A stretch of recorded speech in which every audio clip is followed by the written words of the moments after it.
Aujourd'hui, tout le monde connaît ou joue à des jeux vidéo. Autant GTA qui parle d'histoire de mafia, qui peut intéresser tous les fans de crime et d'open world, à Mario Kart où les plus jeunes peuvent se découvrir une passion pour les jeux automobiles ou juste des jeux pleins de couleurs et un monde exceptionnel, jusqu'à Fortnite où on se met tout d'accord, c'est le meilleur jeu qui a jamais existé, ou peut-être le jeu le plus innovant, parce que Fortnite c'est un des jeux plus innovants qui a jamais existé, à la manière qu'ils ont fait leur marketing autour du jeu, comment ils ont créé une évolution à travers le jeu, créé une histoire à travers un jeu d'FPS autant développé, c'est clairement un des meilleurs jeux ou le jeu plus innovant comme je dis de la décennie, facilement. Mais si aujourd'hui je joue à des jeux de guerre et à des jeux qu'on peut écraser des innocents, dans le temps, ça se faisait pas trop, pis il y avait pas beaucoup de monde qui aimait ça, ces genres de jeux-là. C'est des affaires qui ne passaient pas. Mais aujourd'hui, je vais vous parler d'un jeu, plus vieux scandale du jeu vidéo, que le but ce n'est pas sauver une princesse, ni de sauver le monde, mais beaucoup plus d'heures que ça. Laissez-moi parler de Dead Race.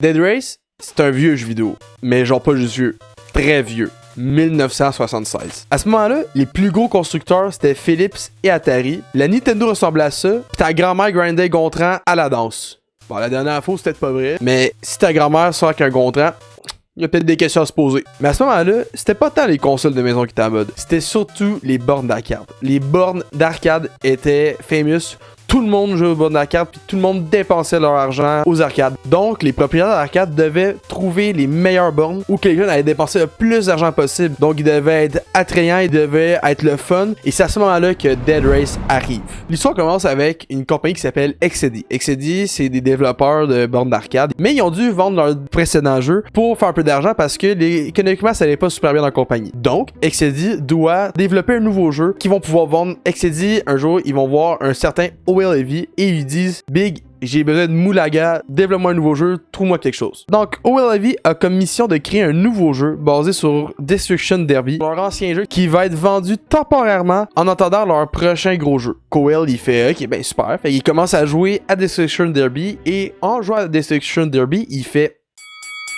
j'ai l'idée du siècle. Fait que là, il dit, ok, là, c'est intéressant vos voitures, c'est bien le fun, là, mais pensez-y bien, là. Et si on remplaçait les voitures par des enfants? Honnêtement, je sais pas s'il joue au jeu ou s'il écoutait Sortie Fatale, là. Fait que XD, ils sont pas très enthousiastes pour le jeu, mais ils font ok, c'est correct, tu peux essayer. Fait que pour Well, ça part. OL engage son équipe, il fait ses trucs de développeur, il crée le jeu. Il remplace d'autres voitures par des petits bonhommes pixelisés qui appellent affectueusement des Gremlins. Il change un peu la map, il va sur YouTube. Donc OL il fait un résumé de qu'est-ce qu'il y a dans son jeu. Il y a une voiture, il y a une map, il y a des Gremlins, c'est parfait. Je vais faire un résumé rapide du jeu. Dans le fond, t'as une voiture, puis ton but, c'est d'écraser des enfants. That's it. Pas d'autre but. On se rappelle, là, Dead Race est basé sur un jeu de voitures qui s'entre dedans, puis Dead Race est devenu un jeu de voitures avec des petits êtres humains. Fait que ça va être surprenant, mettons, comme jeu. Donc, le jeu est créé. C'est parfait. Sauf le meurtre. Pour lui, la sensation quand ils écrasaient un gremlin dans le jeu, il était pas assez grande. Donc, il essaie d'ajouter un son, un doux bruit lorsqu'on roule sur les gremlins. Mais vous allez voir plus tard dans l'histoire, le cri a son importance dans ce jeu vidéo-là. Puis finalement, pour ajouter au meurtre, il met des croix lorsqu'on écrase les gremlins. C'est pas trop violent. C'est ça que j'aime avec OL, c'est que le jeu est fait pour les enfants. C'est incroyable. Fait que là, XD se regardent entre eux, ils font comme... Ils se disent « Alright, man! » Et finalement, le jeu sort. Le jeu sort, fait son bout de chemin. 3 mois plus tard, il y a une madame, une certaine Wendy Walker, qui est journaliste, et il tombe sur cette borne d'arcade-là. Elle regarde ça, puis là, il y a sa Karen qui sort d'entre elles, puis qui trouve ça inacceptable comme jeu. Elle dit, oh mon dieu, c'est donc bien violent. Tous les enfants qui jouent à ce jeu-là vont vouloir rouler sur les autres enfants. J'ai apprécié qu'il y a vraiment un journaliste qui a écrit ça pour décrire ce jeu-là. Je tiens à préciser, là. Wendy Walker a publié son article sur le jeu. Spoiler alert, elle aime pas trop le jeu.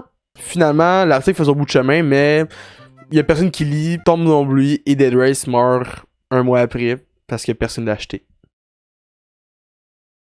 Mais non, c'est pas vrai. En effet, l'article fait du bruit au point que des grosses presses américaines en parlent, même dans le New York Times, ils en parlent. Ils parlent de la violence du jeu, ils parlent de l'apparence de l'arcade, mais plutôt des cris que les Gremlins sortent lorsqu'ils se font écraser. C'est ça leur gros problème. La presse trouve le jeu très violent, mais surtout violent gratuitement. En effet, ces 7 pixels ont rien demandé. Je comprends que c'est super violent. Donc la presse font leur truc, ils diabolisent le jeu. Je cite, dans ce jeu, c'est le joueur qui fait le premier pas pour créer de la violence. Je suis sûr que la plupart des joueurs ne vont pas sauter dans leur voiture et cibler les piétons. Mais 1 sur 1000, 1 sur 1 million, je frémis à l'idée. Ça va être sanglant.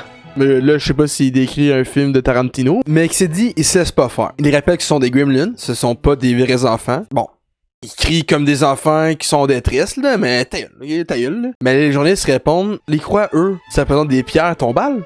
Donc le jeu a pour but de tuer des êtres vivants, et XCD répond aux journalistes, aïe aïe, des buzz. Non, c'est pas vrai, ils répondent pas ça. Ils répondent en disant, en fait, c'est la mort qui conduit la voiture. Sous mort, mais la cause pareille. Sous mort.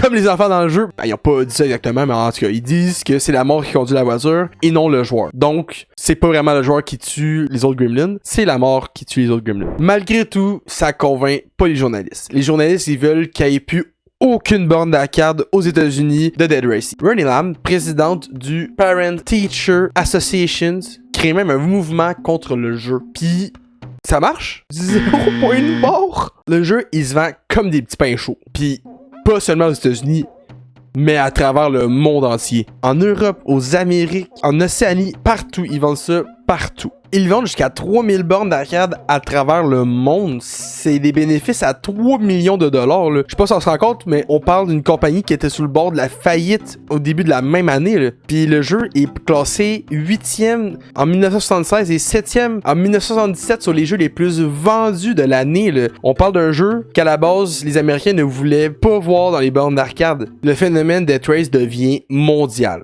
Puis ça fait pas l'unanimité partout aux États-Unis. Surtout pas les Karen. Là. Écoutez, les mamans des États-Unis sont tellement fâchées après XCD qu'ils menacent de faire exploser leur siège social. XCD, ils reçoivent tellement de menaces et de critiques qu'ils sont obligés d'engager des gardes tout autour de la bâtisse parce que c'est devenu trop dangereux de travailler sans sécurité.